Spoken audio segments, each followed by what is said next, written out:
If you like what you see, if I can please request you to subscribe to my channel.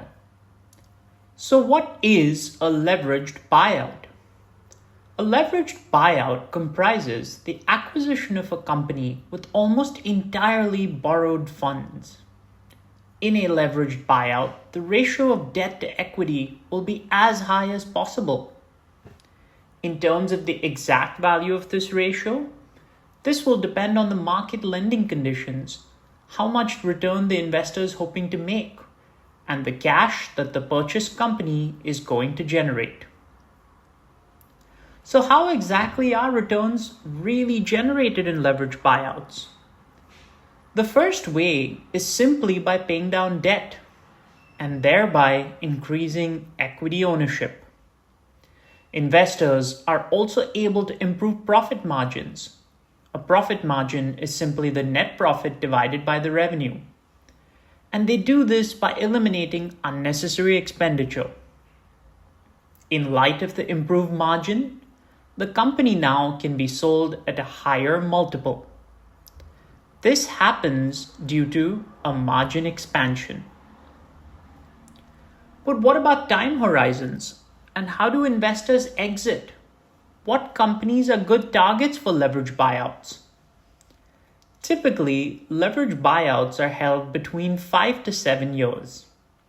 These investments are realized by taking the company public or simply selling it to a competitor. Leverage buyouts typically happen in established industries rather than fledgling ones.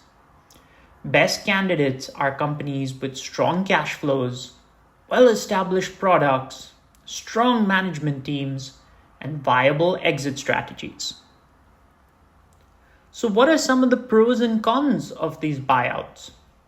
Well, leverage buyouts allow buyers to make acquisitions that would otherwise have been too expensive. It is possible for smaller investors to purchase large companies with debt.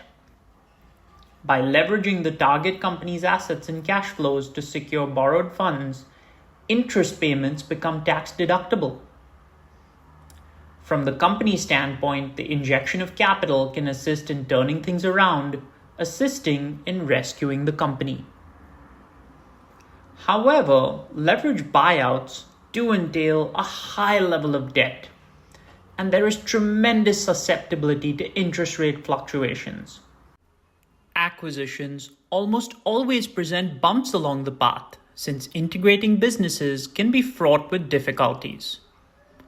So my question for the day is, what is a hostile takeover? And how is it different to a leveraged buyout?